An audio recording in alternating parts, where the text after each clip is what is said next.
higher education, but in fact our entire system of education is on the verge of taking a paradigm shift in the light of the National Education Policy 2020. You may agree with me or you may not agree with me on the statement that the entire system of education is on the verge of a paradigm shift. Now, what is that paradigm shift? It's a paradigm shift to move in the direction of holistic education.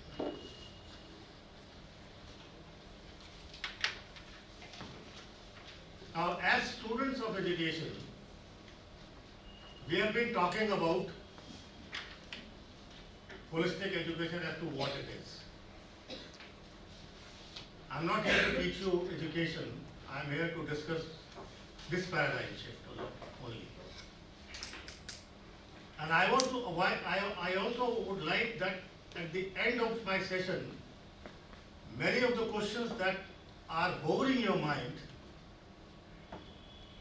questions with which you are conflicted about, pertaining to the implementation of this paradigm shift, many of those questions will come to light and we will arrive at a consensus and at an agreement where I would consider myself to be successful today if on many of the questions you flow with me. Holistic education, which is the topic for me today,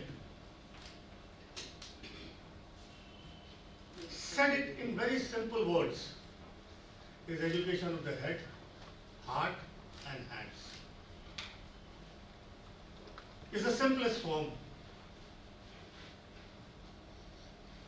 Holistic education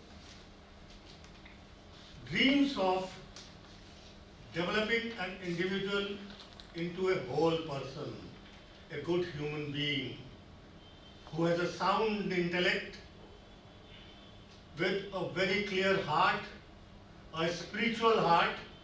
I'm not talking of any religion, I'm talking of a spiritual heart. A heart which is loaded with compassion, which is loaded with human values, which is loaded and trained to guide the intellect.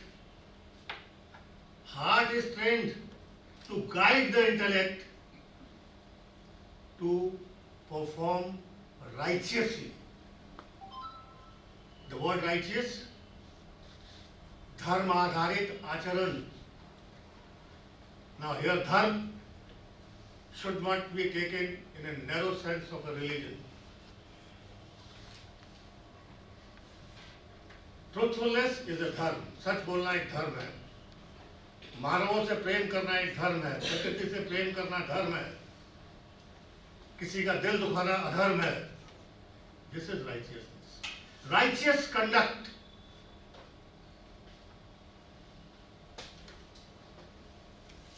No narrowism of any sort.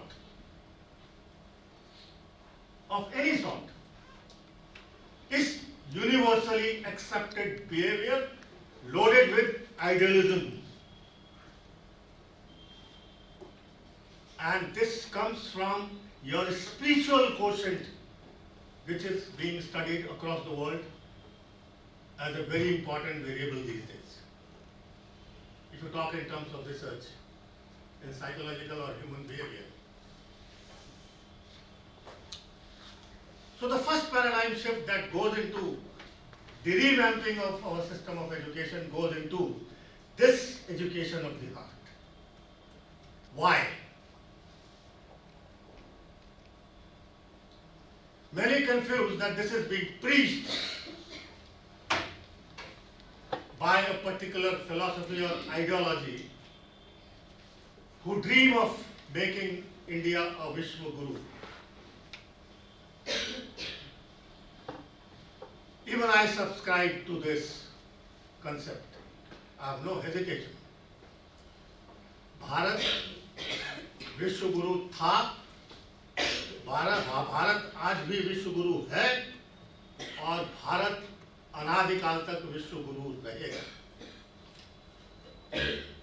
और जब मैं इसको बड़े firm conviction के साथ बोलता हूं तो मेरा कंसेप्ट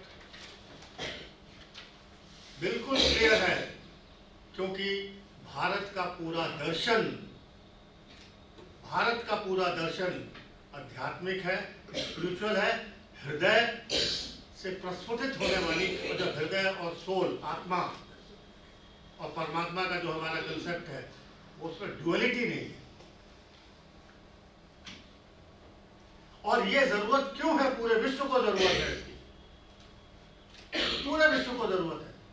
क्यों? क्योंकि सर्वे भवन्तु सुखिनः, सर्वे सन्तु निरामया, सर्वे भद्राणि पश्यन्तु मा कश्चित् दुःख भाग्भवेत्। ये केवल हमारा दर्शन है।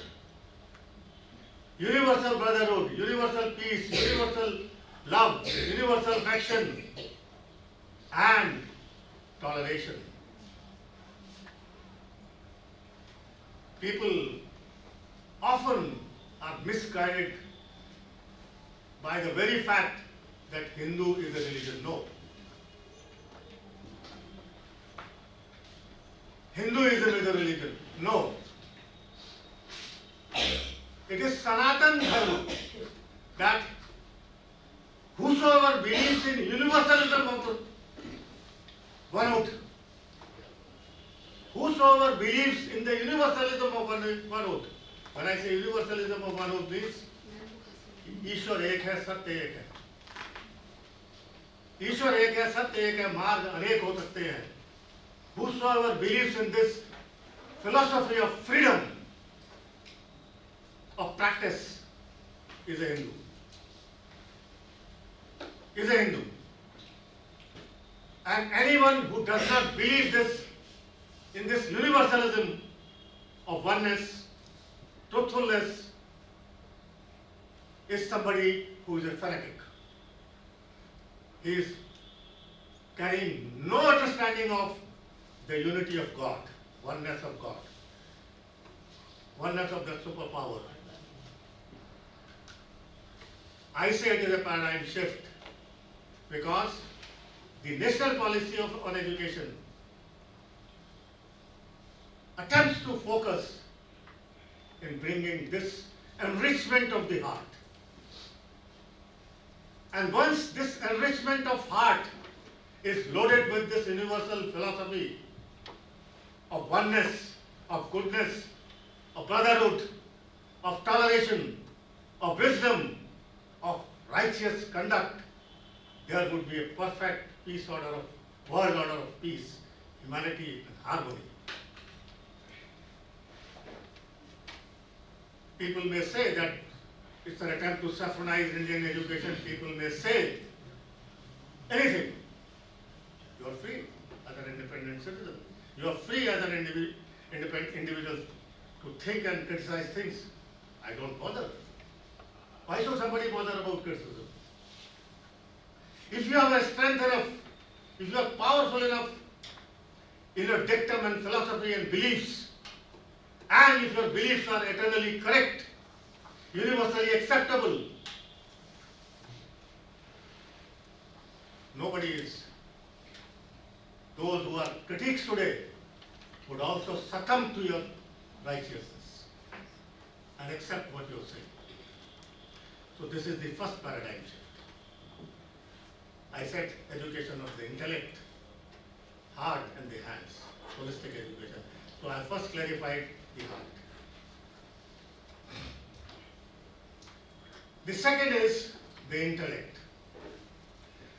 If you visualize and if you read in between lines the policy document, you will find it has paved a way of autonomy, paved a way for flexibility, paved a way for innovation, paved a way of new thought and vision and direction to equip your intellect with the best of the world's knowledge.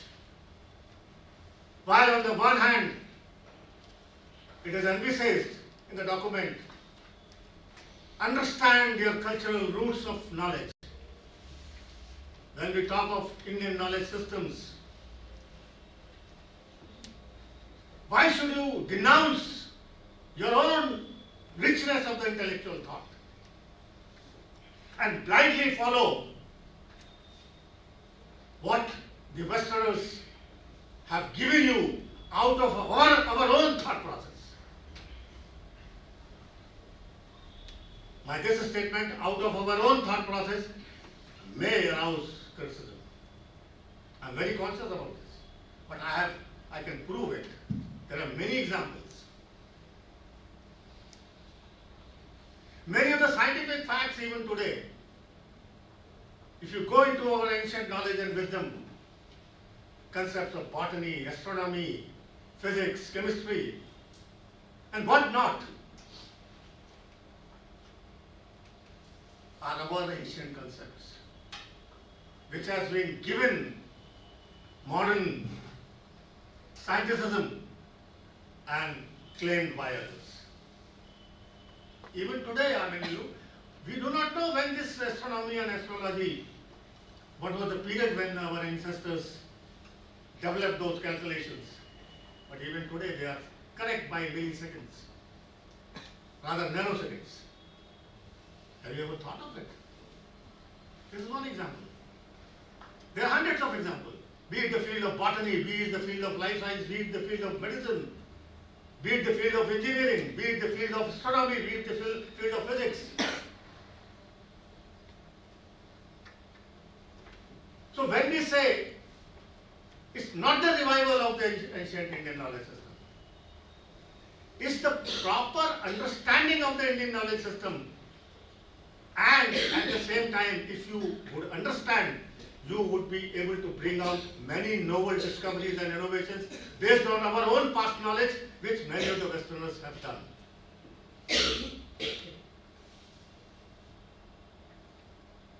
Nobody can go back into the time. Do you think that the policy planners who have spoken of the Indian knowledge systems, they want to take you back in the time? And if anybody thinks like that, he doesn't have a sound, open intellect to think positively. It's not taking you back. ये 16वीं सदी, 15वीं सदी और 3 century BC में ले जाने की बात नहीं है. ये बात है अपने उस ज्ञान परंपरा को समझकर, अपने उस ज्ञान परंपरा पर ठीक है आपको गौरव होना चाहिए. You should be proud enough before the whole world. And at the same time, understand and give that a scientificism that it becomes acceptable to the whole world. Now, for example, I'll just give you one example to make this point home, bring this point home to you. Now, for example, in Ayurveda, there are many herbs which do wonders. But they are not internationally marketable, they are not internationally acceptable because we have not been able to prove their scientificism as to how they operate, what is their pharmacology, what is their pharmacopoeia, what is their pharmacokinetics. All this needs to be researched upon. But you can do research only when you understand what are those herbs and what do they do. So therefore, it's an understanding of the ancient Indian knowledge. It's not taking you back or regressing back into the time. No. हमारे मालवीय जी ने, आप लोग सब हिंदी समझते हो ना? मैं अंग्रेजी बोल सकता हूँ, लेकिन अपनी मातृभाषा जब आती है तो you can express ideas even still more better, right? हमारे मालवीय जी ने जब काशी हिंदू विश्वविद्यालय की संकल्पना की और उसी संकल्पना से निकलकर हमारे कुलगीत में, हमारे कुलगीत को अगर आप लोगों ने किसी ने सुना है, पता नहीं यहाँ आपको सुनाया गया होगा कि नहीं गया होगा. मेरे यहाँ यूट्यूब पे कई मित्र बैठे मुझे दिखाई दे रहे हैं. मैं चाहूँगा कि आप लोग यूट्यूब से डाउनलोड करके सब लोगों को सुना दीजिएगा. Chinmay, you will do it, right? सुनाइए उसको. The Kulgit is written by none other than Shanti Swarup Bhatnagar. the greatest scientist of this country, who is the founder director of CSIR.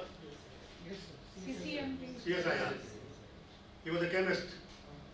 और शांति स्वरूप भटनागर के नाम पे शांति स्वरूप भटनागर अवार्ड है जो नोबेल प्राइज के नीचे आता है.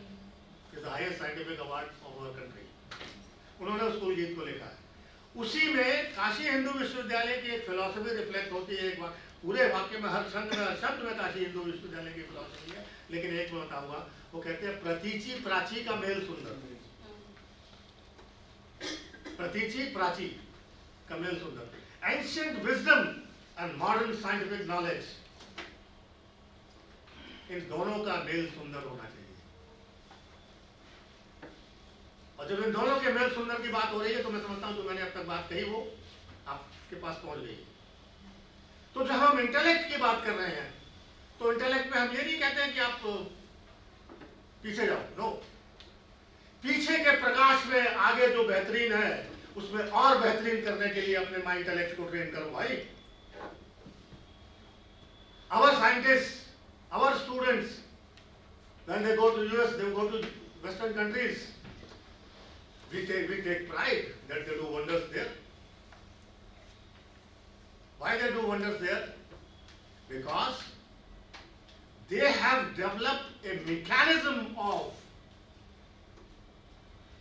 I would not use the word exploitation, but they have developed a mechanism of, when I have said I will not use the word exploitation, I have already used it. I have already used it. But they have developed a mechanism of systems in a way that your students are pressurized and compelled to work for them on their instruments and machines to give results which they will publish and create innovations and technologies to economically exploit us. क्या रहा है? हमारे लोग जाते हैं, उनके भी हैं, उनके पास इंस्ट्रूमेंटेशन है, सुविधाएं हैं, अच्छी फैसिलिटीज हैं, अच्छा इन्होंने तरीका बना लिया है. उस तरीके में हमारे लोगों को बहुत कम पैसा देके बुला लेते हैं, हमारे बेस्ट क्रीम चली जाती है और उनके जो मैकेनिज्म्स हैं, उनके सिस्टम्स हैं, उस पर दिन रात जूझ कर काम करते हैं और उससे क्या है, वो नई इनोवेशंस, नई टेक्नोलॉजीज को लाते हैं और उनको लाकर हमें बेचते हैं, हमारे यहाँ का पैसा ले जाते हैं और जो पैसा कितना ले जाते हैं हमसे कमाकर, क्योंकि बहुत बड़ी मार्केट है उनके लिए भाई, और हमारे लोग जिनकी वजह से वो आ रहा है उनको बहुत कम देते हैं. They are exploited and that's the reason I said exploit. The national education policy visualizes a system of holistic, multidisciplinary education. Visualizes a system of holistic, multidisciplinary education wherein such brain drain should not take place, number one. Wherein the avalanche of students coming from schools to higher education is trained, groomed in manners, in ways that their own potentials, the best out of them, their creativity nurtures, blooms, and they become a productive, contributing citizen to innovative, newer ideas that may enhance your economic output and make India an economic power also. I hope I have conveyed the message. Is it clear? Now, because I have delivered this lecture elsewhere also, and there were people who said to me कि ये जो new national education policy में multi disciplinary education और जो चीज़ों की बात की गई है, ये तो अमेरिका से इधर से उधर से इम्पोर्ट कर लिया गया. These ideas are imported and borrowed. None of the idea is imported and borrowed. And those who say this, again, they do not understand our ancient tradition of higher education.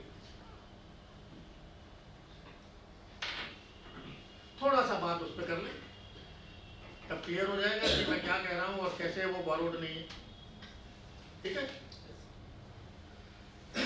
हमारे यहाँ क्या होता था, गुरुकुल होते थे, आश्रम होते थे, और हम जानते हैं हमारे एक एक ऋषि ने जो जो ग्रंथ लिख दिए हैं, कानद ऋषि ने जो बॉटनी के ऊपर लिख दिया, वो आज भी समझने की जरूरत है आपको। ये एक एग्जाम्पल है। हिंदू जो सनातन धर्म को बिलीव करते हैं, हम लोगों के गोत्र व्यवस्था होती है। ये गोत्र व्यवस्था क्या है? Can anybody tell me? In fact, जितने ऋषि थे वो विश्वविद्यालय थे,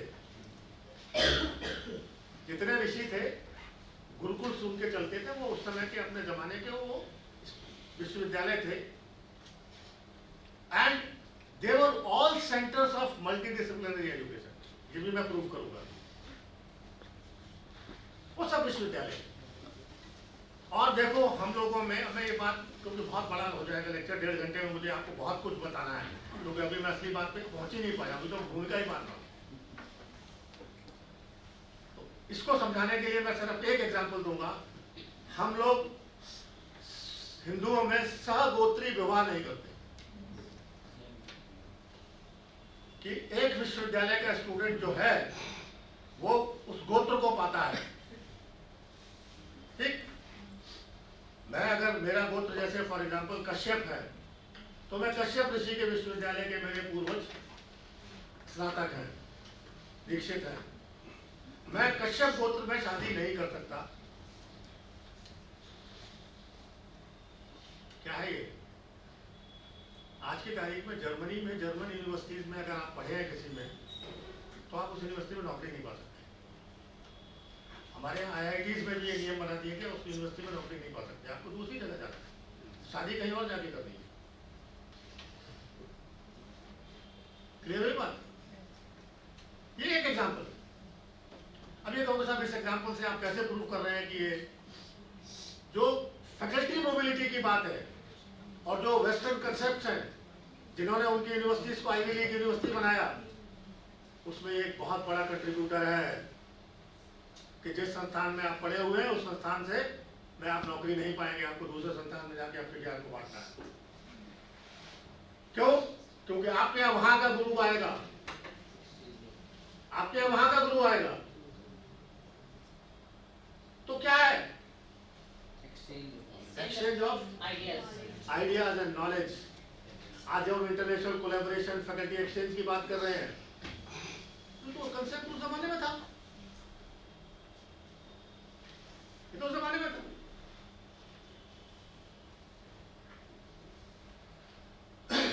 Modern theories of teaching and learning speak of self-based learning, speak of freedom and autonomy to the learners. ये मॉडर्न थ्योरीज ऑफ पेडागोजी कि हर व्यक्ति की सीखने की क्षमता अलग अलग होती है। तो एकेडमिक लर्निंग टाइम की बात है, कोई बात इमीडिएटली सीख लेगा, कोई बात 2 घंटे में सीखेगा, कोई 2 महीने में सीखेगा, कोई 10 महीने में सीखेगा। Everyone can learn it. If you go back to the ancient Indian system of education, you will find गुरु के आश्रम में आपको प्रवेश मुश्किल से मिलता था। अभी नालंदा तक्षशिला के एग्जाम्पल्स बड़े क्लियर है, वहां द्वारपाल आपकी पहले एंट्रेंस एग्जाम लेता था, तब एडमिशन मिलता था। लेकिन जब एडमिशन मिलता था तो उसके बाद में लिमिटलेस था, आप 10 साल में करो, 5 साल में करो, 15 साल में करो। गुरु जी जिस दिन कह देंगे, कुलपति जिस दिन कह देंगे कि हाँ आपने सारी परीक्षाएं पास कर ली, उसी दिन आपको दीक्षित होंगे, उसी दिन आपको आपका डिप्लोमा सर्टिफिकेट जो भी उपाधि मिलनी है मिलेगी। तो ये concept of self based learning कहां था, कहां से आया, कहां से आया? ये concept of autonomy and freedom कहां से आई? हमारे यहाँ जब होलिस्टिक एजुकेशन की बात करते हैं तो हमारे यहाँ साहित्य है, साहित्य में आप पढ़ भी लेंगे, उस डॉक्यूमेंट में पढ़ा होगा। कादम्बरी में बाण भट्ट ने 64 कलाओं के ज्ञान की बात की है, 64 डिफरेंट आर्ट्स। तो अगर वो 64 डिफरेंट आर्ट्स आप 4 साल में सीखो, 14 साल में सीखो, 15 साल में सीखो। जब सीख लोगे तभी आप प्रवीण घोषित किए जाओगे और आपको डिग्री डिप्लोमा मिलेगा और आपको समाज में जाके सेवा करने की अनुमति मिलेगी। यही रीजन था कि उस समय के हमारे जितने एग्जाम्पल्स हमको दिखाई देते हैं, हम देखते हैं, वो पढ़ाई भी कर लेते थे, वो अपना मकान भी बना लेते थे, वो अपनी झोपड़ी भी बना लेते थे, अपने अस्त्र भी बना लेते थे और युद्ध आने पर महायोद्धा भी साबित होते थे। समय पर युद्ध की स्थिति नहीं है तो एग्रीकल्चर करते थे, व्यापार करते थे, अलग अलग तरीके के व्यवसाय करते थे, सभी अपना जीविकोपार्जन कर पाते थे। क्यों? क्योंकि वो एक होलिस्टिक एजुकेशन के निशांत थे। They were graduates of a holistic system of education. और जब समाज में आते थे तो कृष्ण और राम जैसा आचरण भी करते थे, क्योंकि हार्ट, हेड और हैंड्स की एजुकेशन इतनी मजबूत थी कि झोपड़ी से लेके, घर से लेके, व्यापार से लेके, इंस्ट्रूमेंट से लेके और तलवार से लेके सब कुछ कर सकते थे, सबकी शिक्षा मिली थी। तो एक complete citizen who could not only earn a bread and butter for his own self and his own family can also contribute to the society in terms of certain outputs, carpentry, whatever, जो समय की इच्छा विज्ञान रहा होगा। And at the same time, हम कहते हैं it was Rama Rajya. There was no chori, there was no dakati. Everybody was behaving righteously. That was the education of the heart that was received in those universities.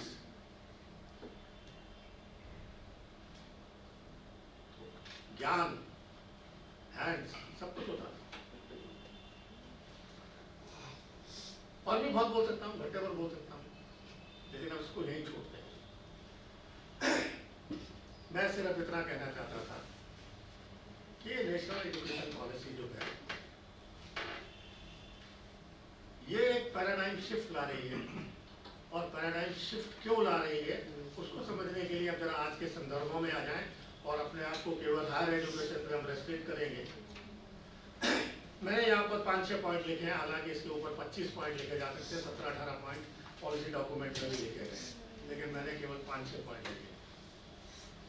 आज के higher education system में what is where it fails, पहला वाला लिखा मैंने, produce employable graduates. अगर मेरी इस बात से कोई असहमत है तो प्लीज आप बताओ। और एग्री विद इट, तो उसको बोलने की जरूरत नहीं है।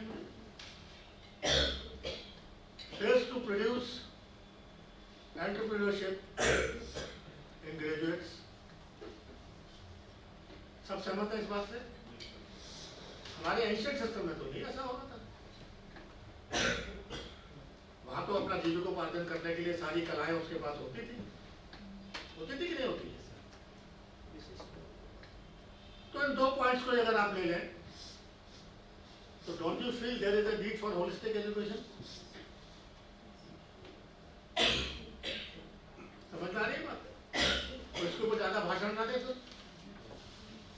ठीक है, क्योंकि हम तो तर्क के आधार पर समझा देंगे ये सारी बातें, लेकिन अगर आप तक पहुंच गए तो क्यों समय खराब किया जाए? तो मतलब की बात आगे आ गई। तो 1.5 घंटे में जहाँ ले जाना चाहता हूँ वहाँ ले जाऊँ तो अच्छा रहेगा ना। अब भाई ये क्यों नहीं हो पा रहा है? ये क्यों नहीं हो पा रहा है? हम एम्प्लॉयबल लोगों को और ऐसे लोगों को जो सेल्फ एम्प्लॉयमेंट ले सके पैदा नहीं कर पा रहे। ये क्यों नहीं हो पा रहा? इसके लिए आपके दिमाग में 50 कारण होंगे, और ऐसे कारण होंगे कि अगर इसमें डिबेट खोल दी जाए तो 2-4 घंटा उसी में निकल जाए। इसको बस एक छोटे से सेंटेंस में तीसरे पॉइंट पर मैंने कहने की कोशिश की है कि जो सिस्टम है आपका आज की तारीख में हायर एजुकेशन का, वो इतना रिजिड है, इतना संकीर्ण है, इतना बांधने वाला है कि उसमें जो विद्यार्थी हैं हमारे, उनके रुचियों के हिसाब से, उनकी जो इनर पोटेंशियल्स हैं, उनके एप्टीट्यूड्स हैं, उनकी जो क्षमताएं हैं, उनको वो प्रस्फुटित ना करके, उनको नर्चर ना करके, उनको ब्लूम ना करके कुंठित कर देता। Many a times it happens.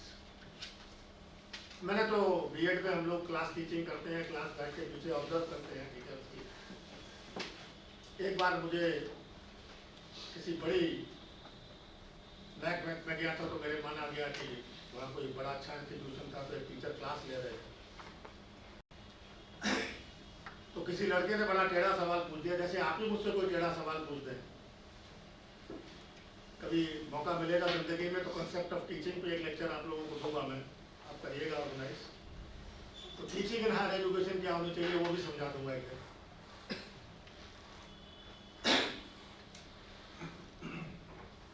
एक बच्चे ने कोई सवाल पूछा, टीचर ने जवाब दिया। बच्चे ने कहा कि सर मैं समझता हूँ ये अभी भी मैं संतुष्ट नहीं हूँ, ऐसे नहीं, ऐसे होना चाहिए। तुम टीचर हो कि मैं टीचर हूँ, पढ़ो। Majority of times such curiosities of the students are not addressed to. This is a very small example, but on the other hand come to higher education. मैं अभी उसी को रहना बदलो मत। जूलॉजी, बॉटनी, केमिस्ट्री और फिजिक्स, केमिस्ट्री, मैथमेटिक्स, ये combination standard combination है बीएससी। अब हमने साहब, हमारा मैथ कमजोर था, फिजिक्स से हमको डर लगता था, लेकिन हम केमिस्ट्री पढ़ना चाहते थे, तो हमको मजबूरी में बीएडसी में आना पड़ा। अब हम केमिस्ट्री में रुचि है, केमिस्ट बनना चाहते हैं, केमिस्ट्री में मेरा अपना कुछ है, या मेरे परिवार की ऐसी स्थिति है जहाँ केमिस्ट्री पढ़ के जो मेरे घर का व्यवसाय है मैं उसमें कुछ और अच्छा कर सकता हूँ। मेरे को जूलॉजी बॉटनी क्यों पढ़नी पड़ रही है? How that zoology botany is going to contribute to my becoming a chemist and going with my family business, और even realising my own academic aspirations and dreams.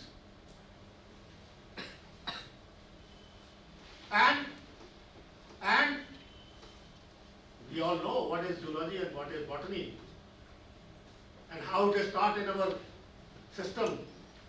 Majority is of cramming. Many times you do not know what is the application of reading certain insects or anything, because when that would come, that would be taught in entomology in agriculture. You understand? What I am trying to bring home is how rigid is the system. It does not bother about the creative potentials and aspirations, dreams of the people who come to take higher education.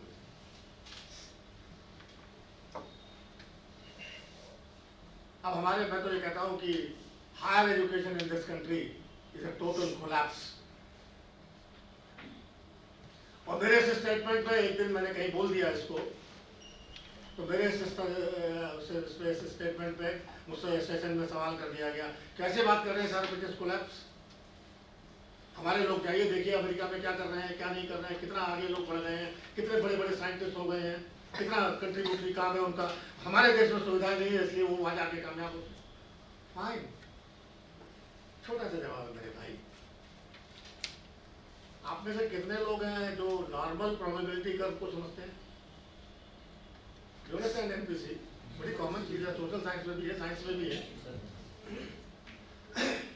अगर किसी भी trait को लेकर, किसी भी चीज को लेकर एक कर्व बनाया जाए तो वो एक बेल शेप, उल्टा बेल शेप कर्व बनता है, और उसके अंदर बीच में मीन से लेके इधर 1 sigma minus 2 sigma minus 3 sigma और 1 सिग्मा प्लस और 2 चलता है, ठीक, 3 2 1 3 2 1।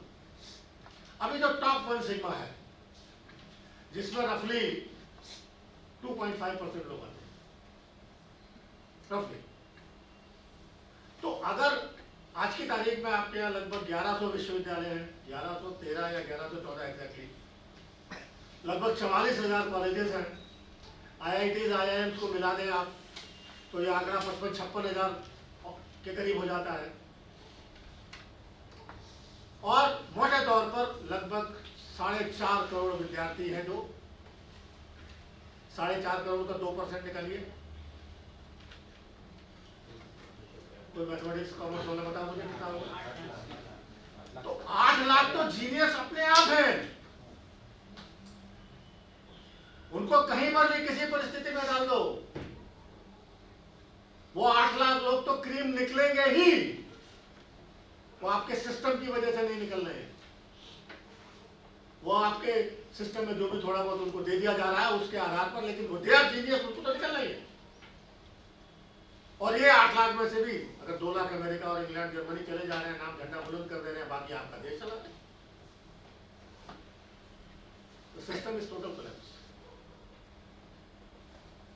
सिस्टम को कामयाब कब होगा कि भाई कम से कम जो 4 करोड़ आज की तारीख में 4 करोड़ विद्यार्थी आप जा रहे हैं ट्यूशन में, उनमें से 2.5 करोड़ को तो एम्प्लॉयबल बना दो। 2.5 करोड़ को तो ऐसा कर दो कि अगर वो सरकारी या प्राइवेट नौकरी न पाए तो कम से कम अपना कुछ कर ले जाए। लेकिन आपका ये जो रिजिड सिस्टम है ये कहीं का नहीं छोड़ता उसे, सिवाय इसके कि the boy or the girl realizes only after having studied or having got a graduate degree, and that too मजाक क्या है, the first class graduate। मैं ब्रिजभाषी हूँ, ब्रिज प्रदेश का रहने वाला हूँ। मेरा भाई यहाँ एक बैठा है, मैं उसको कहता हूँ गौदुआ का पट्टा हाथ में होता है। शर्मा जी गौदुआ का पट्टा जरा एक्सप्लेन कर देंगे? जैसे कि एज इफ किसी पागल के हाथ में कोई जादू की छड़ी दे दो, और वो समझता है कि मेरे पास जादू की छड़ी है, मैंने डिग्री कर ली। तो गांव का बेटा, किसी किसान का बेटा अगर वो BA कर ले और जिस दिन उसका फर्स्ट क्लास का रिजल्ट आएगा तो मिठाई बांटेगा। And the boy is misled कि मेरे पास जादू की छड़ी है, एंड वेरी सून ही रियलाइज दैट ये तो कागज से ही बनता है। And the parent and the father will realize what I did. I have a very good story to narrate, अगर कर दूं क्या? It will take 2 minutes, लेकिन बड़ा interesting है। I've been a student of an English medium school in Agra, and there was a class fellow of mine. He was also my cousin brother. Only son of his father, only son, and his father was a great jamidar. BA, BSc in a nutshell, BSc हम दोनों ने साथ किया schooling से लेके। बीच में मैं दूसरे स्कूल में चला गया, लेकिन BSc में फिर हम साथ आ गए। Cut short the whole story, BSc करने के बाद मैं तो अपना इधर उधर आ गया, आज आपके सामने खड़ा हूँ।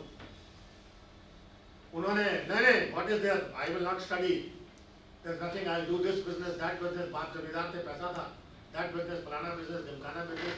in a nutshell 10 साल उन्होंने कई तरीके का बिजनेस किया और फ्लॉप हो गया, आखिर में खेती कराए। क्या आप कुछ नहीं, nothing, agriculture is best, I will do agriculture, ये ऑर्चर्ड हो, ये बगीचा, ये वो, पढ़ा लिखा आदमी जैसे करता ना पागल कुछ बात। आफ्टर 10, 15, 16 years उनके घर में कोई सेरेमनी हुई तो मैं गया था, तो खैर वो जो भी हुआ, लेकिन नेक्स्ट मॉर्निंग उनका एक बगीचा था, उसमें ट्यूबवेल लगा था, तो वहाँ पर हम लोग कुल्ला उल्ला करने, गर्मी का दिन था, पहुँचे तो उनके पिताजी आए। वो मुझे नहा धो के जब बैठे बोले कि बेटा तुम तो पढ़ाई लिखाई के आदमी हो ना, मैंने कहा एजुकेशन के आदमी हो ना, हाँ, कि तुम्हारे पास कोई ऐसा तरीका नहीं है कि जो मेरे सुरेश को दिमाग को कोरी स्लेट कर दे। नहीं समझे? कोई आपके पास ऐसा जादू का तरीका नहीं है, एजुकेशन में कोई ऐसी टेक्निक नहीं है कि जो ये जो पढ़ा लिखा है ये सब भूल जाए। तो मैंने कहा क्या बात कर रहे हैं चाचा जी आप?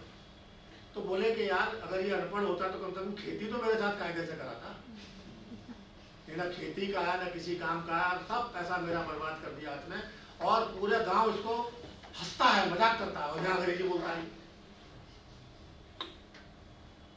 तो you can imagine, you such crazy ways. जो किसी काम के लिए रहते हैं, कुछ कर भी नहीं सकते। अब घर में जाएंगे, अपने जो ट्रेडिशनल उनके जो पेरेंटल ऑक्यूपेशंस हैं, उन ऑक्यूपेशंस में भी कंट्रीब्यूट नहीं कर रहे, क्योंकि उनके पास वो करने का स्किल नहीं है। जैसे अभी तो चेंज हो गया, जो पढ़े लिखे लोग हैं वो ज़्यादा अच्छा खेती कर रहे हैं। अभी तो पढ़े लिखे लोग ज़्यादा अच्छा खेती कर रहे हैं। अभी जो कॉन्सेप्ट जो आया है, क्या कर रहे हैं? जो पढ़े लिखे लोग हैं वो ज़्यादा अच्छा खेती कर रहे हैं, कमर्शियल खेती जो भी। और अच्छा करें। हाँ, ये इसलिए ये एजुकेशन पॉलिसी और अच्छा करें। कैसे करें? और अच्छा वो भी करवाते हैं, वो भी करवाते हैं। तो it really does not nurture. और ये क्यों नहीं कर पाता है? उसका रीजन ये है कि हमारा सिस्टम बहुत रिजिड है। उसमें अपॉर्चुनिटीज को कुंद कर दिया जाता है, उसमें फ्लेक्सिबिलिटी लाने की जरूरत है, उसमें फ्रीडम ऑफ चॉइस लाने की जरूरत है, उसमें वैरायटी लाने की जरूरत है, उसमें इनोवेशन लाने की जरूरत है, उसमें न्यूअर कोर्सेज लाने की जरूरत है, और उसमें एक स्वतंत्रता देने की जरूरत है कि हमारा काम पूरा हो गया तो हम निकल। उसमें इतनी फ्रीडम और फ्लेक्सिबिलिटी देने की जरूरत है कि हम डिसाइड करें एज ए स्टूडेंट कि हमें क्या पढ़ना है और क्या नहीं पढ़ना। In certain advanced universities, it is the student who decides his curriculum. हमारे तो prescribe होता है ना, जियोलॉजी, बॉटनी, केमिस्ट्री पढ़ो। In most advanced universities, I can quote you names even. The student is given freedom. You just enroll, you are admitted to undergraduate program. There is an array of courses, number of courses. You select whatever you want to study. And whenever your purpose is over, मुझे लगता है कि मेरे को 2 course पढ़ के ही मेरा काम चल गया, I exit and go on to my family responsibilities or whatever. मुझे लगता है कि नहीं, मुझे डिग्री लेनी है तो डिग्री लो, मुझे लगता है कि मुझे रिसर्च भी करनी है तो ठीक है, उस स्ट्रीम में चले जाओ। It's all flexible. Now such flexibility is envisioned,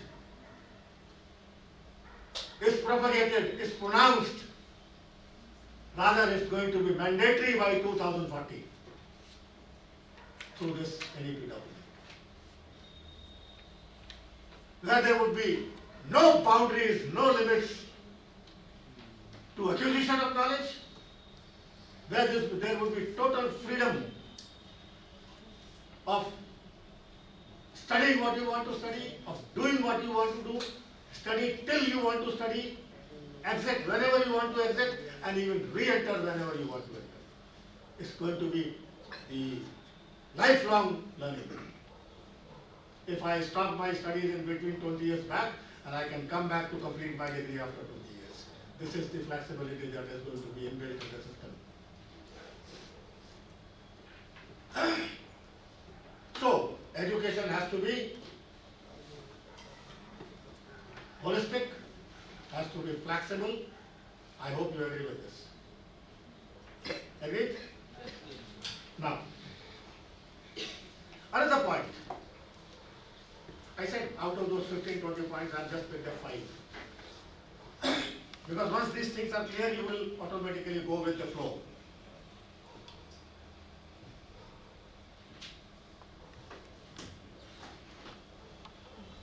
Does not lead to innovation.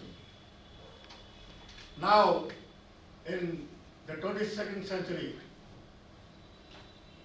if India has to be a power in the world, if India has to ensure jobs for every hand, if India has to ensure good living standards, good health, good education for everyone, it has to become an economic power. It has to become an economic might. Today, our 65%, almost 65% of our economy is agro-based. And the agricultural produce, you saw the graph like this, there is a plateau. Which means, if newer innovations, newer technologies, even in that sector are not going to be adopted, given the rate of growth of population, maybe we'll have to import grains even. So in every walk of life, you have to bring in innovation. What generates economy? It is an innovation that generates economy. आप ही लोगों के उसके जमाने का एक example दे देते हैं, तो काफी लोग ऐसे हैं. You change a mobile just because some new thing has come into it. And somebody saw even people are driving two-wheelers or even a car, and there is a phone call. He has to either stop to take the call or meets an accident. He said, you have to make the call hands-free so that you are not disturbed. The idea came, the innovation came as a Bluetooth earbud. And this one innovation led some company to earn billions. You understand?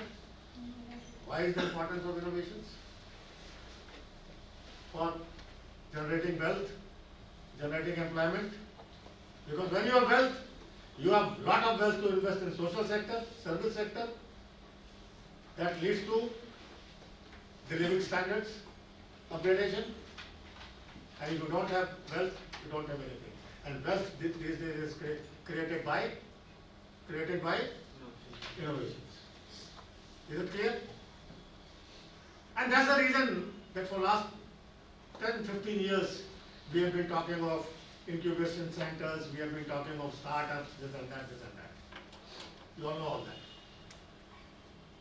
And as a result, something has happened, but it has not happened to the extent that it should have happened.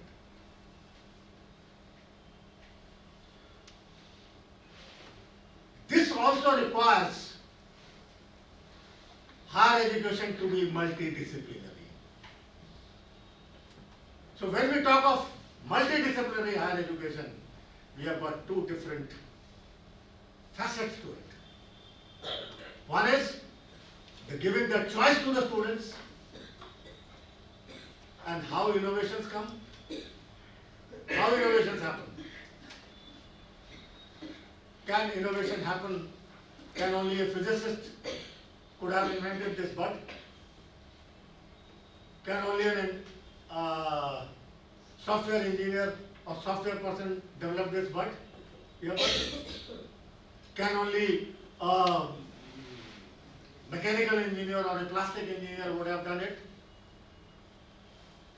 Because you develop any innovation which is sellable, which is a frontline innovation, it requires a knowledge of, a contribution of people from various fields of specialization. Now, for example, if you want to develop a modern scientific instrument, for example, a DNA sequencer. Now, DNA sequencer, हम अभी भी जानते हैं कि हमारे पास कुछ ऐसे भी हैं जहाँ पर हम 3 दिन में या 1 महीने में 100 सैंपल्स कर पाएंगे, और 6th जनरेशन डीएनए सीक्वेंसर्स ऐसे भी हैं जो सुबह से शाम तक या 5 घंटे में हमको 1000 का सैंपल करके दे देंगे.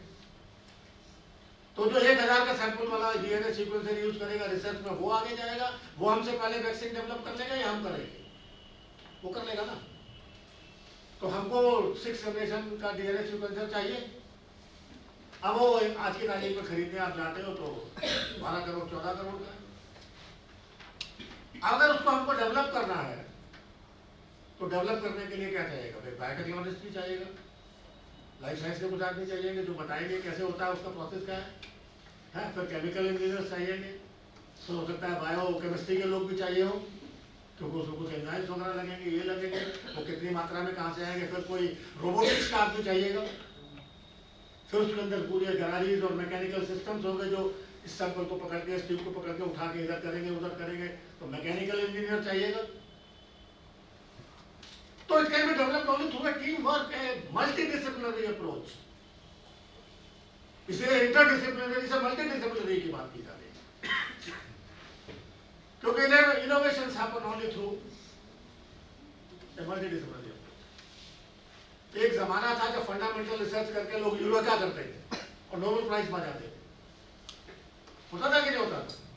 इधर आप साइंस के लोगों को देखो, मैं तो साइंस का आदमी नहीं हूं, आप मुझे बताओ ज्यादातर नोबेल प्राइज अप्लाइड उसमें आए या फंडामेंटल में आए? आइडिया। और अप्लाइड को आप देखोगे तो इट्स नॉट वन और टू, इट्स अ टीम। और जो नोबेल लॉरेट्स काम कर रहे हैं, मैं तो जर्मनी में रहा 6 साल, और जर्मनी की भी एक ऐसी यूनिवर्सिटी में रहा जहाँ से सबसे ज़्यादा नोबेल लॉरेट्स निकले हैं, university of Gottingen. You see it's a team. उनके साथ 25 लोगों की टीम होती है, जिसमें आपको मैथमेटिक्स का आदमी मिलेगा, फिजिक्स का आदमी मिलेगा, मैकेनिकल इंजीनियरिंग, सॉफ्टवेयर भी मिलेगा, सब कुछ मिलेगा।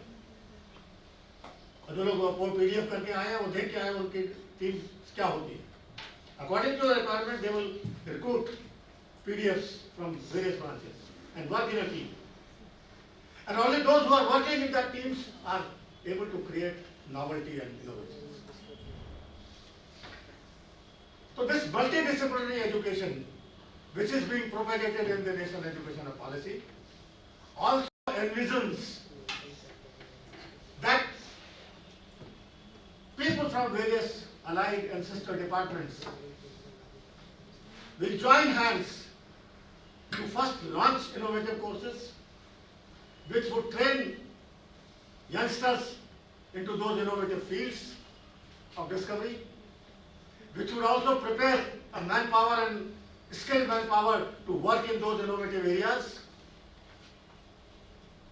and also contribute to bringing out innovative technologies. इसलिए भी मल्टीडिसिप्लिनरिटी है। एक तो वहाँ इंडिविजुअल के टैलेंट्स ग्रो करें अपनी इच्छा से, वो फ्लेक्सिबिलिटी मल्टीडिसिप्लिनरी में देने की जरूरत है, और दूसरा मल्टीडिसिप्लिनरिटी इस इनोवेशंस को लाने के लिए भी जरूरत है। Do you all agree with this? Agreed? अंत में बस एक आलोचना है। Our existing system of higher education is wasteful. एक wastefulness का तो उदाहरण मैंने आपको दिया, वो मेरे मित्र का है कि नहीं है? आप सोचो यार, 21 साल का नौजवान, 22 साल का नौजवान यूथ होता है, 5 साल पढ़ाई करने के बाद वो बेरोजगार घूमे सड़क पे। It is not a national wastage? It is और not? Those of us who have worked in countries abroad, we know कि अगर हम यहाँ पर, हमारे देश में बहुत फॉर्मेलिटी होता है, दीप प्रज्वलन तो फलाना प्रज्वलन, हमारी परंपरा है, छोड़ नहीं सकते, छोड़ना भी नहीं चाहिए। लेकिन कई बार ऐसा भी होता है कि परिचय देने में और ये देने में 1 घंटे का परिचय दे दिया जाता है। 1 घंटे का लेक्चर तो 15 मिनट परिचय में निकल गया। Now you are not wasting 15 minutes of this. If there are 50 people sitting here, तो 15 मिनट into 50, उतने मिनट आपने वेस्ट कर दिए। Similarly, there is lot of wastage of time in our system. Examination में इतना टाइम चला जाएगा, उसमें इतना टाइम चला जाएगा, इसमें सिस्टम lethargic, वो वेस्टफुल है। दूसरी बात, जो हम करिकुलम दे रहे हैं, ये दे रहे हैं, वो दे रहे हैं, उसमें हम हजारों लाखों यूथ को अनप्रोडक्टिव बनाकर भी उसको कहते हैं इकोनॉमीज ऑफ स्केल वर्कआउट नहीं करते। फिर क्या है? There is lot of duplication, lot of duplication. अरे भाई, साइंस में है कि नहीं मुझे नहीं पता, लेकिन मैं आर्ट्स ह्यूमैनिटीज को तो कह सकता हूँ। हम लोग इतिहास पढ़ते हैं, जैसे इतिहास पढ़ा, कोई इंटर में पढ़ा, लगभग कोई ग्रेजुएशन में, थोड़ा बहुत electrician. It is just duplication, is it not? So much of duplication. This system is very, very wasteful. Number 2, we are teaching concepts in our subjects, be it science or any subject of arts and humanities, which are of historical importance. Nothing to do with present times or modern times. Would you agree with this? हम जो भी subject पढ़ा रहे होते हैं, हमारे विषयों में कुछ ऐसी चीजें होती हैं जो इनका ऐतिहासिक महत्व होता है, जिनका कोई रेलेवेंस हमारे वर्तमान से या हमारे आने वाले भविष्य में नहीं होता। और अगर आप उस सिलेबाई का विश्लेषण करोगे तो आप पाओगे कि ऑलमोस्ट 40% कंटेंट ऑफ दो सिलेबाई इज इर्रेलेवेंट। लेकिन there are many people who may say no things of historical importance, उसका बेस नहीं बनेगा तो कैसे आगे बढ़ेगा? अरे भाई, अगर बेस 12 तक नहीं बना है तो अब तुम कौन सा बेस बना दोगे यार? बताओ ना मुझे। और 12th में जो बेस बना था उसमें तुम क्या ऐड कर रहे हो यार, मुझे वो बता दो। Nobody has thought over this. और इसीलिए जो है ये आधे से ज्यादा लोग अनएम्प्लॉयबल चल जा रहे हैं। जो कराने की जरूरत है वो नहीं कराया जाएगा। जो हमको कराना है कि एडवांस नॉलेज और उसकी एप्लीकेशन क्या है वो बताओ ना, उस एप्लीकेशन पे ले जाओ ना।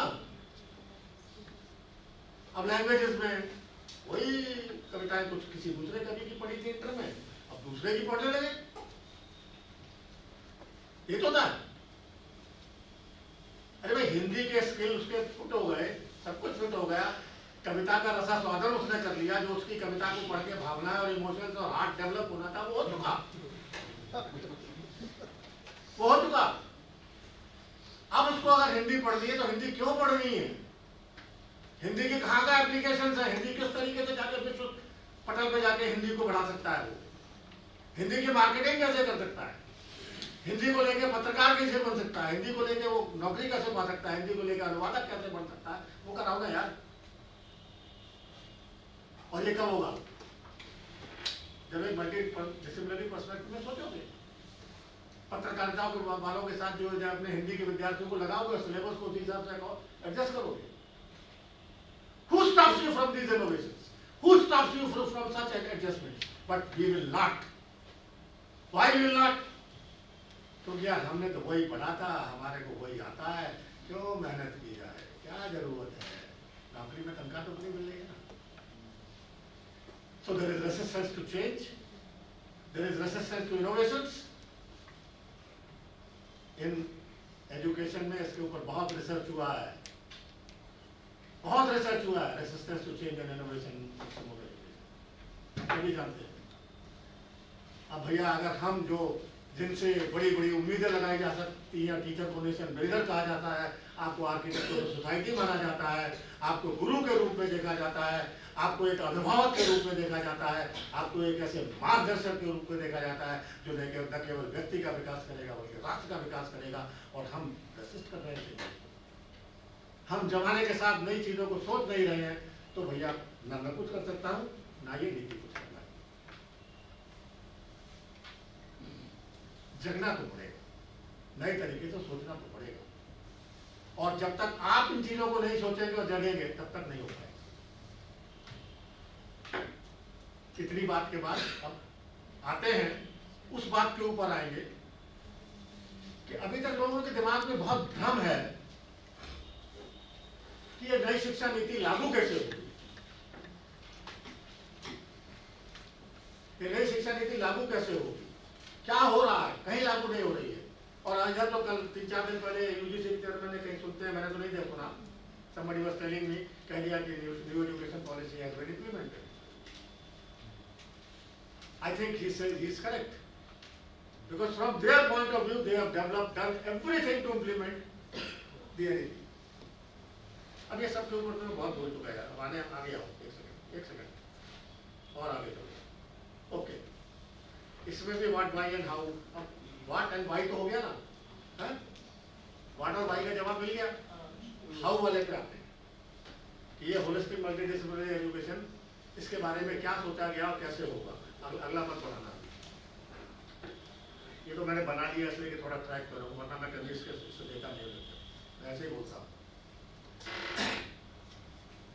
ये व्हाट समझ में आ गया, व्हाट इज मल्टीडिसिप्लिनरी, व्हाई ये भी समझ में आ गया। अब हाउ पे आते हैं। कोई मैंने कहा ना कि इम्प्लीमेंट कैसे होगा। देखो भाई, एक चीज जो पूरी एजुकेशन पॉलिसी को जिन लोगों ने पढ़ा है और हायर एजुकेशन का जो कोर्सेज पढ़ा है, तो ऑलमोस्ट उसका हर पैराग्राफ तो नहीं लेकिन आधे पैराग्राफ फ्लेक्सिबिलिटी और ऑटोनॉमी की बात करते हैं, मल्टी डिसिप्लिनरी एजुकेशन की बात करते हैं। मल्टी डिसिप्लिनरी एजुकेशन कैसे होगी, उसके लिए जो पॉलिसी डॉक्यूमेंट कहता है वो ये कहता है कि 2040 तक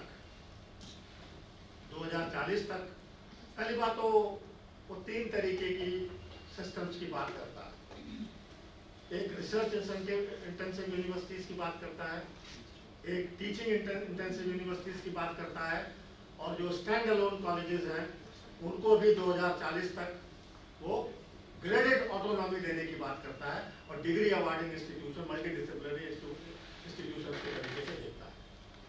ठीक, ये 3 तरीके के जो सिस्टम्स हैं, इन 3 तरीके के सिस्टम्स को कुछ ऑलरेडी मल्टी डिसिप्लिनरी है, हमारा BHU फॉर एग्जाम्पल, बड़ी बड़ी university multi disciplinary, affiliating universities हैं, उन एफिलिएटिंग यूनिवर्सिटीज के बारे में भी उसने बड़ा क्लियर कट विजन दिया है, और वो क्लियर कट विजन यही दिया है कि उनके जो एफिलिएटेड कॉलेजेस हैं इन द नेबरहुड, उनको क्लस्टर्स के रूप में देखना है कि you come with a cluster and as a cluster you acquire a position of a multidisciplinary university. Europe में जाओगे, अमेरिका में जाओगे, BHU जैसी वन कैंपस यूनिवर्सिटीज बहुत कम है, बहुत कम है। मालूम पड़ा कि एक ही शहर में और उसके शहर के विसिनिटी में उनके डिपार्टमेंट्स पूरे फैले हुए हैं। ताकि देखो, रेयरली आपको कोई सिंगल कैंपस यूनिवर्सिटी मिलेगी वहां, there are multiple campuses and they are all doing and collaborating, कुछ यूनिवर्सिटीज को छोड़ के बाकी अधिकांश ऐसी ही है। Now you can imagine of developing a new university in Tokyo or Beijing, or even for that matter in Delhi now or Mumbai. You can't. So ultimately there would be hundreds and thousands of colleges. If you go to Noida alone, you'll find thousands, hundreds of colleges affiliated to Meerut University, and they are all in that Noida area only, and some great colleges. The concept is either you become a university in yourself if you are multidisciplinary, and if you are not multidisciplinary, then you have MOUs, join together. इसके लिए जो 3-4 type के systems हैं, इसके लिए UGC ने already एक regulation बना के नोटिफाई कर दिया। I was fortunate enough to be a member of this policy development committee of UGC. I can take a lot of time to elaborate the whole regulation, but there is no sense in doing it. In a nutshell, वो क्या किया उन्होंने कि cluster of colleges आगे बन जाए university, and wherever the clustering is not possible, जो stand alone colleges हैं उनसे वो कहता है कि आप अपने यहाँ और डिपार्टमेंट उनको 2040 तक का टाइम देता है कि मल्टीडिसिप्लिनरी हो धीरे धीरे, और अगल बगल में जो है उनको भी अपने अम्ब्रेला के साथ लाओ, but by 2040 you all become multidisciplinary institutions. Autonomy की बात करते हैं। Now once these 3 types of institutions come in, they want to give total autonomy to the institutions and the faculty, and the policy talks of, even the regulation talks of, that you become autonomous. Once you become autonomous, you are free to lay down your academic regulations. You are free to evolve innovative combination of courses within that multidisciplinary perspective, जो आपके यहाँ की strengths है. You can evolve new vocational courses, new professional courses, new innovative courses, new market-oriented, market-driven courses. So total freedom is given to you. Complete autonomy is given to you. Even autonomy to the academic faculty to the extent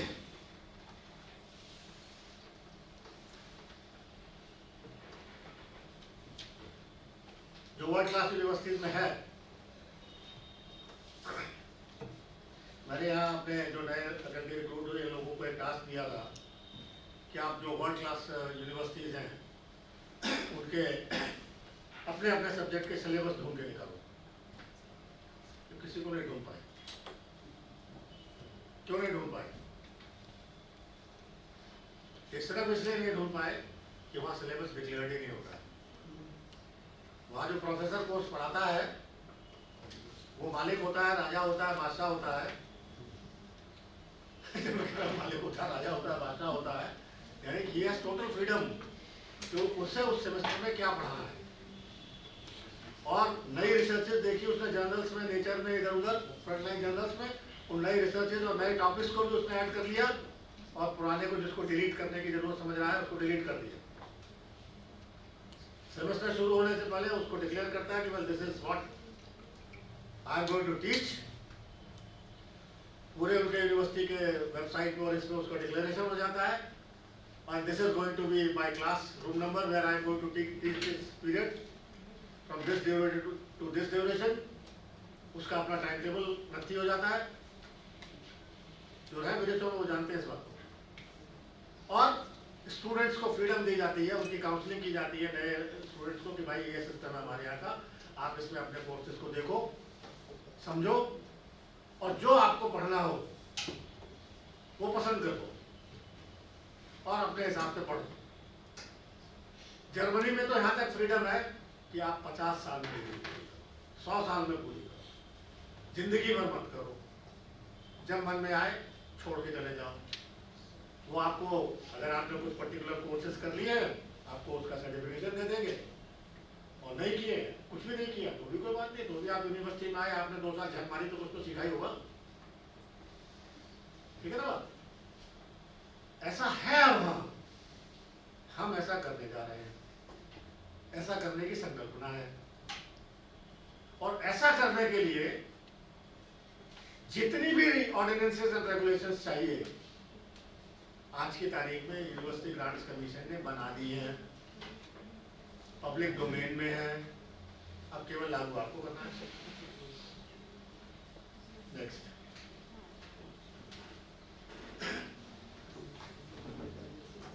पहले तो ये है कि ADP में क्या enabling provisions दिए हैं, मैंने कुछ लिए हैं, इसीलिए आखिर वाले में मैंने डैश डैश है तो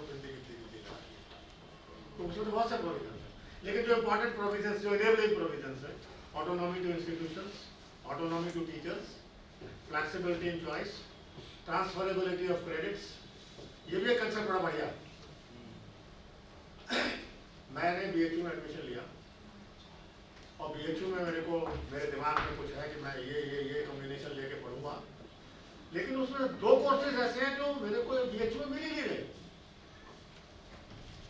वो मालूम है एक उस्मानिया यूनिवर्सिटी में और दूसरा पंजाब यूनिवर्सिटी चंडीगढ़ में। तो मैं वहां पंजाब यूनिवर्सिटी चंडीगढ़ में भी जाके उसको करूंगा, उनको मुझे कराना पड़ेगा और वहां से जो क्रेडिट ले आऊंगा वो मेरे यहाँ ऐड हो जाएंगे। दूसरा जो मैंने पंजाब यूनिवर्सिटी में जैसे करना है वहां से ले आऊंगा वो ऐड हो जाएगा, और उतना क्रेडिट प्रोविजनिंग जो आपके यहाँ डिग्री के लिए है वो मैं आपको सबमिट कर दूंगा और वो आपको डिग्री मुझे उस इंस्टीट्यूशन से मिल जाएगी जहां से मैंने मेजॉरिटी ऑफ क्रेडिट लिए। Of course, universities will have certain mandate of core credits to award a particular degree. उसमें भी ऑटोनॉमी है कि आप इतने कोर लगा के इतनी कॉम्बिनेशन बना दीजिए जो मार्केटेबल हो, तो आपको फ्रीडम मिल रही है। आप मिलकर जिस भी विषय के आप लोग हैं, आप टीम्स को बनाइए और टीम्स को बना के people of various subjects can combine with allied subjects. Like people from commerce can combine with people of statistics, people of economics, people of software, people of marketing management, to come up with novel courses, come up with newer courses. Do a STEAM teaching. उस course का ये portion मैं पढ़ाऊंगा, वो portion statistics का आदमी पढ़ाएगा, वो portion उसका पढ़ाएगा। Okay, fine. So 2 credits from here, 2 credits from there, 2 credits there, 4 credits, 6 credits. I satisfy a course requirement. अब ये जो क्रेडिट्स का हिसाब रखने के लिए यूनिवर्सिटीज में हो सकता है कि भाई तो उस यूनिवर्सिटी का उसमें, उसका उसमें, उसका उसमें है, तो कैसे होगा? इसके लिए ऑलरेडी एक रेगुलेशन पास कर दिया है, और वो रेगुलेशन क्या है? Academic bank of credits regulation pass कर दिया है। उसके लिए नेशनल डेटा की एक एजेंसी, कौन सी एजेंसी है वो? Can somebody tell me? एक नेशनल डेटा कौन सी एजेंसी है? नोडल एजेंसी है, और ये ऑलरेडी शुरू हो गया। People have registered and people have started putting on credit there. हमने आपसे क्रेडिट खरीदा, हमने उसको जमा कर दिया, हमने आपसे क्रेडिट अर्न किया, आप वहाँ जमा कर दिया। हमको रिक्वेस्ट 62 क्रेडिट चाहिए पीजी डिग्री के लिए, 62 जिस दिन हो गए हम अपनी मेजोरिटी वाले यूनिवर्सिटी के पास गए कि साहब मैं रिडीम करना चाहता हूँ, मैं अपनी डिग्री। फ्लेक्सिबिलिटी की बात जो है, तो ट्रांसफरेबिलिटी ऑफ क्रेडिट्स की बात कर रहा है। दूसरा एक जो सबसे इनोवेटिव चीज आ रही है वो आ रही है multiple entry and multiple exit. ये जो मल्टीपल एंट्री और मल्टीपल एग्जिट क्या है? अरे भाई, मैं किसान का बेटा हूं, मेरे घर में बाग बगीचे का काम होता है, लेकिन हर साल बीमारियां लग जाती हैं, हर साल ये हो जाता है, पेड़ सूख जाते हैं, फ्लावरिंग अच्छी नहीं होती है। मैंने गांव से इंटरमीडिएट कर लिया, लेकिन अब मैं चाहता हूं कि मेरे को कुछ ऐसा ज्ञान मिल जाए कि मैं अपने हॉर्टिकल्चर में, अपने बगीचे में, जो मेरे पिताजी 10 लाख कमाते हैं, उसको मैं अगर और साइंटिफिक कर लूँ तो 20 लाख हो जाए। घर पे रह के करना चाहता हूँ, मैं नहीं जाना चाहता, मैं अपने बाप का इकलौता बेटा हूँ भाई, नहीं छोड़ना चाहता पापा। तो हमने आके बीएचयू के हॉर्टिकल्चर डिपार्टमेंट में या बीएचयू में एडमिशन लिया, और हॉर्टिकल्चर के वो कोर्सेज जो हमको लगता है कि हमें अपना रिक्वायरमेंट पूरा करा देंगे, हमने वो 2 कोर्सेज 3 कोर्सेज पढ़े और साल भर में 2 सेमेस्टर में पूरे कर लिए।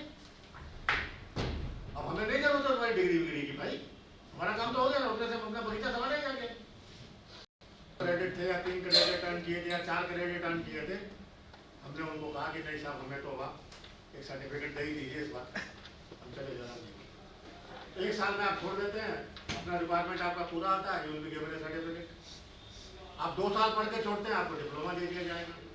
आप 3 साल पढ़ के छोड़ते हैं, आपको डिग्री मिल जाएगी। क्योंकि 4 ईयर डिग्री के कोर्स की बात की गई है, वो क्यों की गई है वो भी बताता हूँ, क्योंकि वो 4 ईयर वाली रेगुलेशन में भी हम पार्ट थे भैया, हमको उसका भी सारा रहस्य मालूम है।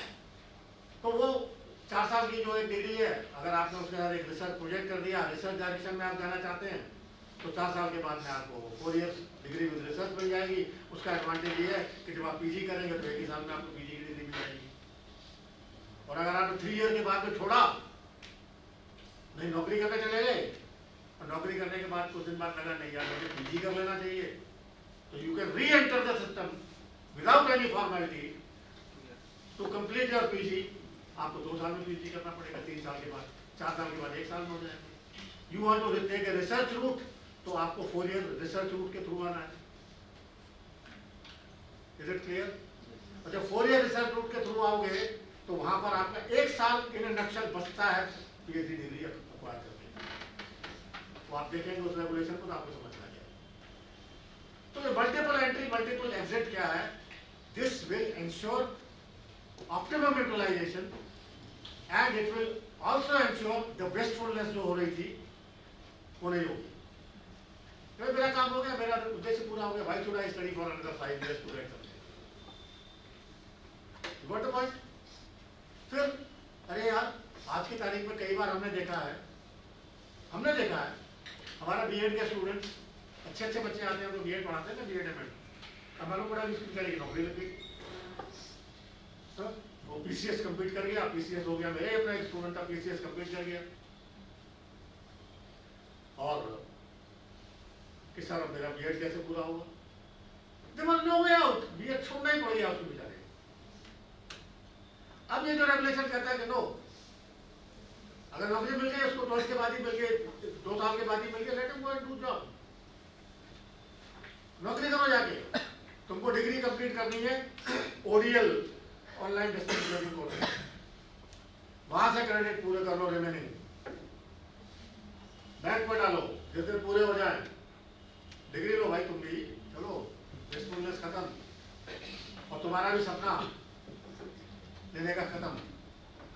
My father when he retired at the age of 58 those days, he was a officer in the Ministry of Defence Naval Headquarters। उनका एक पैशन था अंग्रेजी का, उस जमाने के पढ़े लिखे आदमी, but he wanted to do a MA in English literature, and after retirement he said मैं दिल्ली छोड़ूंगा तब मैं जब MA English literature में डिग्री ले लूंगा। पैशन था, वो करना चाहता। दिल्ली यूनिवर्सिटी गए, उस समय दिल्ली यूनिवर्सिटी थी खाली, जेएनयू भी था, तो जेएनयू नहीं गया, दिल्ली यूनिवर्सिटी गए, और उनको बोला कोई तरीका नहीं, हम आपको एमए नहीं करा सकते, there is no way out. आज इस सिस्टम में नौकरी करते करते कर सकते थे, तो there is a lot of online distance learning को बहुत ज़्यादा इसमें बढ़ावा दिया जा रहा है, और इसीलिए दिया जा रहा है कि इस तरीके के लोग जो है वो पूरा कर सके, कोई वेस्टेज ना हो, और फ्लेक्सिबिलिटी दी जा रही है कि जो भी रिसोर्सेज है उनको पूल करके आप नए से नए ज़्यादा से ज़्यादा innovative courses multi disciplinary perspective में लेकर आए, तो उससे भी वेस्टेज मिनिमाइज होगा। आपको एग्जाम उस तरीके का है ही नहीं, अब आप पढ़ा रहे हैं, आप ही को एग्जाम लेना, हम पढ़ रहे हैं, हमको लगता है कि हमने आपके सेमेस्टर की जो भी आपकी पढ़ाई लिखाई है, जो भी आपने ज्ञान देना था, उस ज्ञान को हमने पूरा कर लिया है। हम कहें गुरुजी मेरे इम्तान ले लो, गुरुजी ने इम्तान लिया, मुझे क्रेडिट दे दिया, मैं चला।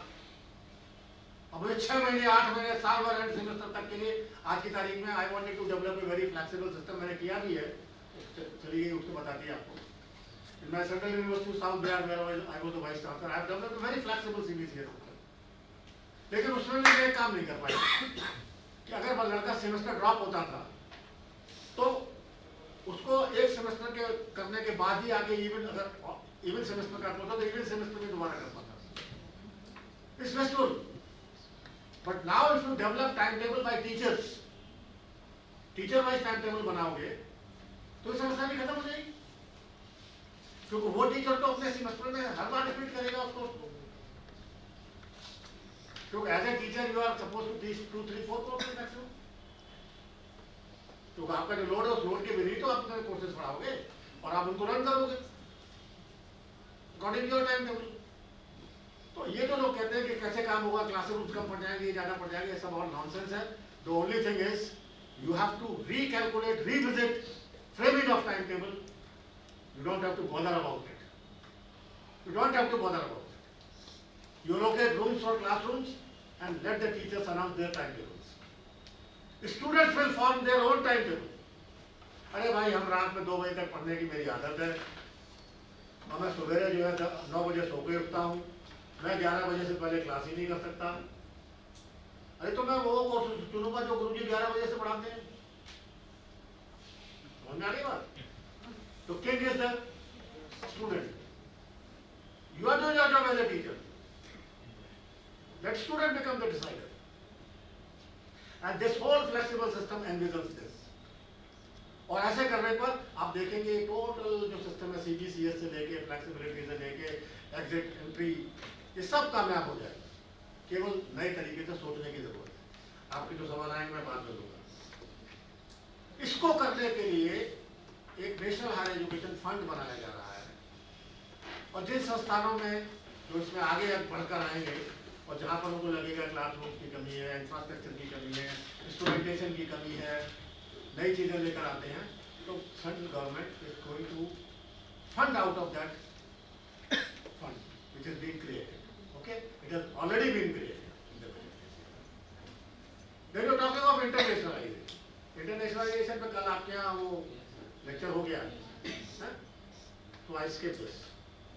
Now let us come to the guidelines. कैसे वो कहते हैं इम्प्लीमेंट कैसे होगा? Guidelines for transforming higher education into multidisciplinary institutions, ये ऑलरेडी यूजीसी ने पास कर दी है, और इसमें जैसे मैंने बताया कि 3 तरीके के इंस्टीट्यूशंस को एनविजन किया गया है, आप देख रहे हैं। और इसमें जो डिग्री अवार्डिंग इंस्टीट्यूशंस हैं, खाली स्टैंड अलोन डिग्री कॉलेजेस, उनको 2040 तक अवसर दिया जा रहा है, यानी 17 साल वो धीरे धीरे अपने आप को मल्टी कॉलेजेस में कन्वर्ट कर, राइट। अगला चलो भाई, हम टाइम के पाबंद में क्या बताएं, हम आगे जा रहे हैं सर। वीडियो परमिशन 5 मिनट्स को I will wind up. 4 year under graduate program की बात कर दी, मल्टीपल एंट्री एग्जिट की बात कर दी, एकेडमिक बैंक ऑफ क्रेडिट्स की बात कर दी। एक और मजेदार बात, ये बात सबसे इम्पोर्टेंट है।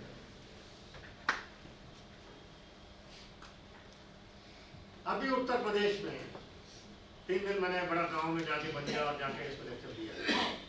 हमने ग्लोबल इन्वेस्टर्स मीट की, और उसमें आप सभी जानते हैं कितने लाख करोड़ रुपया इन्वेस्टमेंट आ रहा है। इन कंपनी से जो एमओयू हुआ, और हमारे देश के प्रदेश के मुख्यमंत्री की ये सोच थी कि नए कारखाने तो बन जाएंगे आने वाले 3 साल में, इनमें नौकरी भी हमारे युवाओं को मिले, तो हमारे युवा उस तरीके के कौशलों से सुसज्जित होने चाहिए जो इन इंडस्ट्रीज में नौकरी पाए।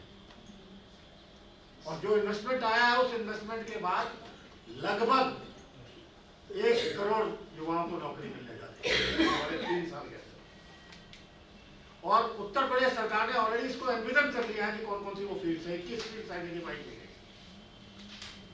तो कहने का मतलब ये है कि अगर आज की तारीख में मैं बीए कर रहा हूं, ठीक, और मुझे लगता है कि टूरिज्म इंडस्ट्री में बहुत जॉब्स निकलने वाले हैं, और मैं टूरिज्म में कोई डिप्लोमा अगर बीए के साथ साथ कर लूं इन्हीं 3 साल में, तो जब यूपी में टूरिज्म इंडस्ट्री बूम करेगी तो मैं नौकरी पर जाऊंगा, होटल में नौकरी पर जाऊंगा। तो इस तरीके से जो हमारे लिबरल आर्ट्स के युवा हैं या ऐसे कोर्सेज के युवा हैं जो बीए कर रहे हैं, कुछ कोर्स कर रहे हैं, but they are unproductive courses जिनमें उनको नौकरी नहीं मिलेगी, वो साइमल्टेनियसली कोई ऐसा प्रोफेशनल वोकेशनल कोर्स कर सकें, उसके लिए एक प्रोविजन बनाया गया जो अभी तक नहीं था। हमको उनके सर्टिफिकेट देना पड़ता था कि मैं इस कोर्स के अलावा कोई दूसरा कोर्स नहीं कर रहा हूँ। कई लोगों की नौकरियां चली गई इसी बात पे कि साहब उन्होंने एक ही काल में 2 डिग्री ले ली। आज यूजीसी की रेगुलेशन आ गई है कि आप साइमल्टेनियसली 2 डिग्रीज कर सकते हैं। ये इसीलिए किया गया कि आपका जो लिबरल आर्ट्स का युवा है और युवा है वो मार्केट के हिसाब से उसको करते करते वो भी कर लें, और उनको अगर लोड ज्यादा लगता है कि इधर बीए भी करेंगे उधर वो भी करेंगे तो कैसे करेंगे, होगा ना। तो भैया ये जो मल्टीपल एंट्री है, मल्टीपल एग्जिट, इसका फायदा उठाओ ना। नौकरी वहां आ रही है तो इसको ड्रॉप कर लो, इसमें एग्जिट कर जाओ। वो डिप्लोमा पहले कर लो जिसकी नौकरी आने जा रही है, वो वोकेशनल कोर्स कर लो जिसकी नौकरी आने जा रही है, और उसको करके नौकरी ले लो। और बाकी क्रेडिट जो तुम्हारे जो 2 साल तुमने बीए किया था वो क्रेडिट तो बैंक को जमा ही है। बाकी रिमेनिंग क्रेडिट जो है वो ऑनलाइन डिस्टेंस बोर्ड से अर्न कर लो, और वो भी ले लो। यार इसमें तो नाली में जा दो।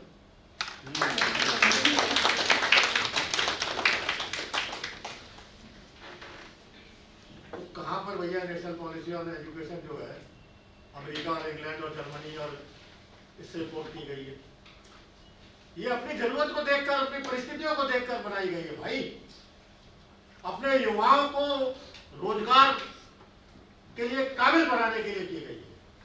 अब इसमें अगर कोई आइडिया हमको अमेरिका से लेना पड़ गया तो प्रतीची प्राची का मेल सुंदर करने में कोई दोष है क्या? कोई गुनाह है क्या? मतलब इम्पोर्टेड कपड़ा पहन लोगे, इम्पोर्टेड मोबाइल पकड़ लोगे, और जिस चीज से पूरे समाज का कल्याण होने जा रहा है, जिस चीज से युवाओं का कल्याण होने जा रहा है, वो आइडिया हमने ले लिया तो उसकी आलोचना करेंगे आप? वो आइडिया हिंसा गया 200 साल नहीं, जैसे वो कहते हैं डीकोलोनाइजेशन ऑफ इंडियन इंटेलेक्ट करना पड़ेगा। फाइंड आउट करना पड़ेगा तो हमारे यहाँ फिर ब्रिज में बोल दूंगा, घर का जोगी जोगना हर गाँव का यही है ना। अमेरिका अकेला अपनाया ना, जहाँ घड़ी आ रहा है ना बैठ के, घर का जोगी जोगना आन गाँव का सिद्ध, यानी अपने यहाँ की जो नॉलेज है, अपने यहाँ की जो विजडम, अपने यहाँ की समस्याओं को टैकल करने के लिए हम अपना विवेक लगा रहे हैं। उसमें ढूंढा जा रहा है कि क्या अमेरिका का आ गया, जबकि अमेरिका का नहीं है। हमारे गुरुकुलों में ये फ्रीडम, ये स्वतंत्रता होती थी। उस सिस्टम को पढ़ो। नालंदा तक्षशिला के विश्वविद्यालय की बात को पढ़ो और समझो।